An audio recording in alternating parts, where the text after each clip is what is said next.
IPL 2025-এর champion Royal Challengers Bengaluru অর্থাৎ আরসিবির সামনে আইপিএল 2026 শুরু হওয়ার আগেই তিনটে বড় প্রবলেম এসে পড়েছে।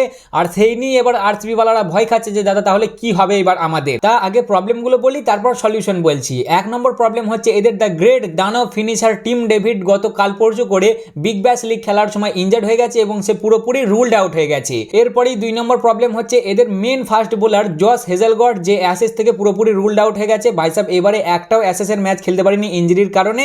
আর তিন নম্বর প্রবলেম হচ্ছে ইয়াস দেয়াল যে ভাইসাব কেসে ফেঁসে আছে। তাহলে এবার কি হবে দাদা আমাদের, এরকমই আরসিবি ওয়ালারা আমাকে জিজ্ঞাসা করছে। দেখো ভাই, প্রথমত জস হেজেলউড আর টিম ডেভিড এরা এলিয়েন মানুষ আছে, ঠিক আছে। আইপিএল শুরু হতে এখনো নাই করে 2-2.5 মাস দেরি আছে, তাই চাপ নিও না তোমরা, ততদিনে এরা পুরোপুরি ফিট হয়ে যাবে। বাট তিন নম্বর প্রবলেমটা একটু সিরিয়াস আছে, যেটা তোমার ইয়াস দেয়ালের কেসটা, ও একটা ভালো রকম কেসে জড়িয়ে গেছে। যদি ছাড়া পেয়ে যায় লাস্ট অব্দি তাহলে তো ভালো, আর যদি ছাড়া না পাই তাহলেও চাপ নিও না ভাই, কারণ তোমাদের কাছে the great pacer Mangesh Yadav আছে। আর ও না হলেও হয় উমেশ যাদব, আর না হলে আকাশ মাদওয়াল, দুজনের মধ্যে একজনকে রিপ্লেসমেন্ট হিসেবে টেনে নেবে, ব্যাস আরসিবি পুরো শর্ট হয়ে যাবে, ঠিক আছে। তাই আগে থেকে ভেবে বেশি চাপ নিও না, ঠিক আছে। একদম চিল করো, ঠিক টাইমে আরসিবি দেখবে ফুল ফিট হয়ে যাবে।